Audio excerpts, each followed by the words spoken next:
Hey guys, and welcome back. So today I'm going to film a favourites video. The last time I did a favourites video was back in May, and I don't think I'm going to get around to doing another one after now. Wow, my English is terrible. So yeah, I thought I would sit down and share a few favourites that I'm loving at the moment. Some bookish related, some not bookish related, but yeah, here we go. So I think I will start with the bookish related stuff first. So one of them is this cookbook called Mob Kitchen. I've wanted this for so long. I just put off buying cookbooks because I recently, a couple of months ago, bought another cookbook. Oh yeah, I can't remember to bring it down. And I didn't enjoy it as much as I thought I would, so then I was just a bit like, well, I don't really want to buy another one. But I ended up buying this one. It says feed 4 or more for under £10, and that's what got me on this, and I've seen it around a bit. And I haven't actually cooked anything from here. I'm going to start cooking stuff from it this week, so if I do cook stuff from it this week and I remember, I will snap a picture of it. But what I love about this recipe book is it's just me. I'm the kind of person, like, I'm quite a fussy eater. There's a lot of things that I don't eat, and so yeah, when I want a recipe book, I don't want like really random bits in my food. I just want food that I know, like ingredients and stuff that I know that I'm going to eat. And this book just manages to combine things that I would eat together, and therefore there are loads of things in this book that I can choose from. I don't know how you talk about cookbooks, if I'm honest with you, but this book is split up into different sections, as most cookbooks actually are, and it says brunch mob, fresh mob, speedy mob, fuss free, flashy mob, fake away mob. So it's basically split into very easy meals that you can make, and obviously some of them probably take a little bit longer. Like this speedy mob is obviously for someone who is lacking time, and the fake away mob, I love bloody takeaway, so anything that's gonna, you know, cut some calories out of there, I'm here for it. And it just has a ton of recipes that I'm definitely gonna try. There's one here, balsamic glazed spaghetti meatballs. I freaking love pasta, I love meatballs, so I'm down with that. There's one that I am making, if I can find it. Oh, I'm going to make this, the almighty chicken mob pie or something like that. I've never made a chicken pie before. But let me try and find the one that I'm on about. This is the one I'm on about. It is the prawn chorizo and basil linguine. What is linguine, Sandra? I don't actually eat seafood or fish, so I won't be putting prawns in it. I'll probably replace that with some chicken. But I thought that just looked really nice, like, and it also just sounds really simple. And it includes things that I already have in my cupboard, like, so I only have to buy like other little things. Basically a very accessible book. You don't have to have like miraculous cooking skills, which is fine. Like, I love cooking, so you know, I would say my cooking skills are a bit more higher than the average person, which is fine, but sometimes you just want things that you can knock together that are just very simple. And this book has it, and it's not too big, and I feel like I'm going to be using a lot of recipes from here. The other book I'm going to speak about is Trick Mirror by Gia Tolentino.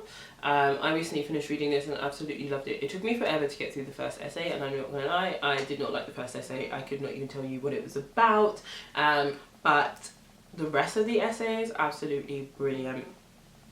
What is this vibration occurring? Who's messaging me? Trick Mirror is an essay collection, essentially a personal essay collection. Gia talks about different things that are relevant to her life or have affected her in her life, but a lot of it is also to do with like American culture and just societal pressures. But I would say the main sort of themes that you find in there are things to do with talking about literature, obviously the internet, there's to talk about like blogs, personal blogs, covers rape culture, American culture, talks about technology, talks about gender discrimination, racial discrimination, talks about Trump, talks about like really sort of relevant like cultural things that, like, at least I've heard of, to do with like American scammers, so like the whole Fire Festival thing. So many like really relevant things, and I feel like it's just quite a topical book at the moment. Honestly, it just blew me away. Like, I found it so good. Like, I got this from NetGalley as, you know, like an advanced reader's copy, but I'm going to buy myself a physical format and also buy one for my friend. I think it's just one of those essay collections that, even though it's like mainly focused on America, there's obviously a lot that I get from it, from being a woman, like, and being like a similar age to her, and I think my friend would really love it. Like, I think it's the kind of essay collection that sparks a lot of talk and debate, and I don't know, I know my friend would really love it, and I'd really love to talk to her about some of the things that are present in there. So I just thought it was a really wonderful collection, and I think if you want to read like an essay collection, I would definitely recommend this just because, I don't know, there's so many different points that people can get into. Like there's even one where she talks about sort of heroines in literature. She goes from like talking to like heroines in literature to sort of talking about like what her time was like being like religious and things like that. Like it's so varied. Yeah, definitely a fan favourite of mine. So now we're done with the books, I'm going to move on to some other favourites and just other aspects of my life. The first favourite I'm going to talk about is this NYX soft matte lip cream. It is called Transylvania. I am the kind of person that wears berry lipsticks like all year round. I feel like berry lipsticks are very like fall, autumn thing. You know, when it starts getting dark, you're like, bring out the dark vampy lips. But I personally find like they suit my complexion a lot, so I always like to wear them. But I do like to reserve Transylvania for like this time of year. I would probably do a close up of this because if I try and show you now, everything will just blur. And I can't be bothered for that.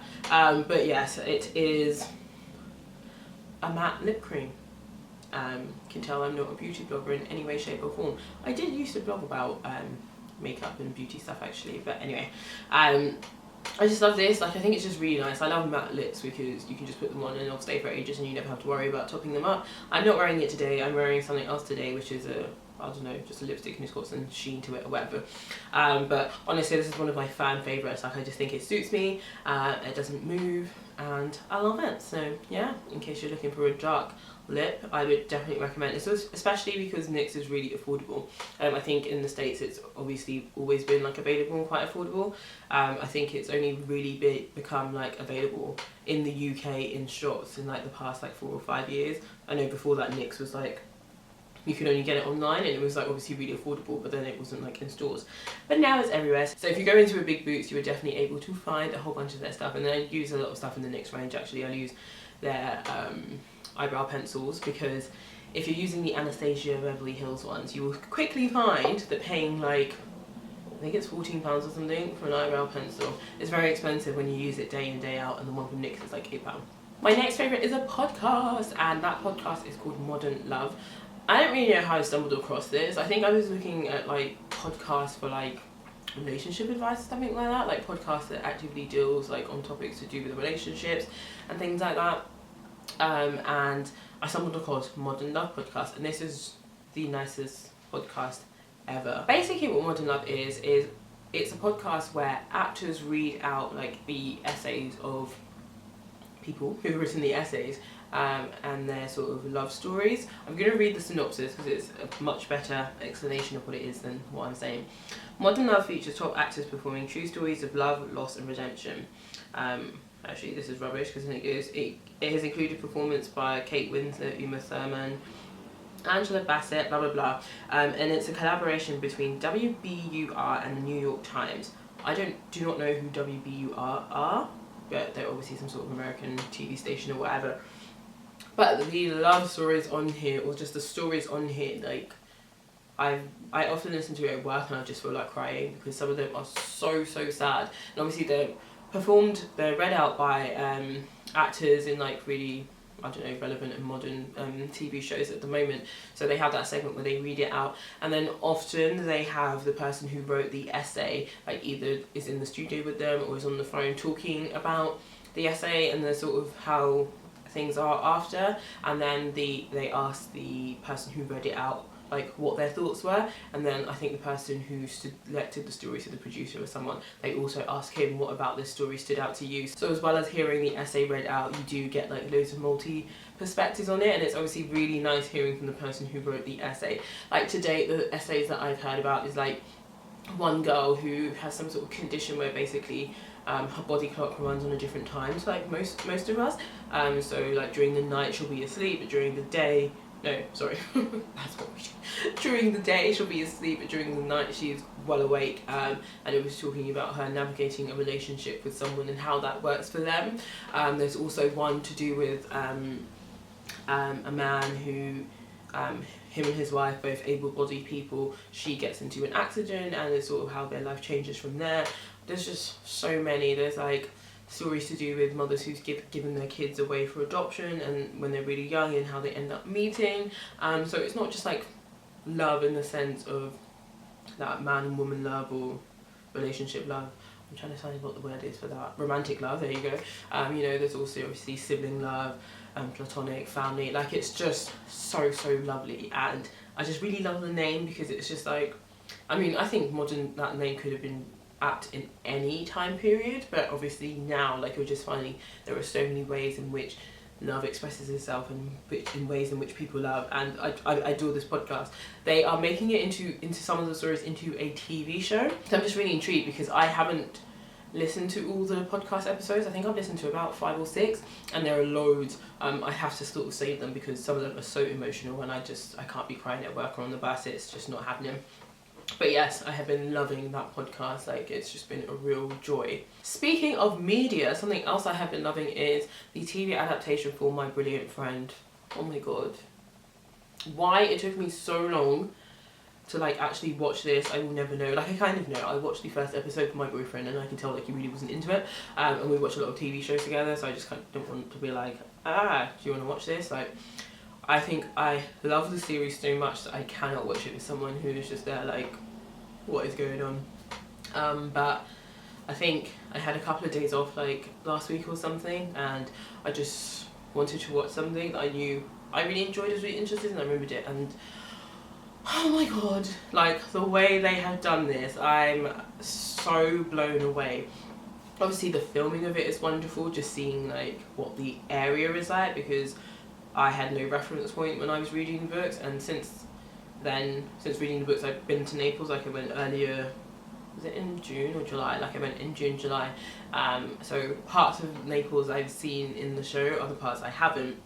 But it was just so nice seeing what the areas were like. Aside from that, it's just great seeing the atmosphere that these girls would have grown up in. I think sometimes when I was reading the book, like, I just felt really annoyed at the character of Lila. Like, I felt like she was just incredibly vicious.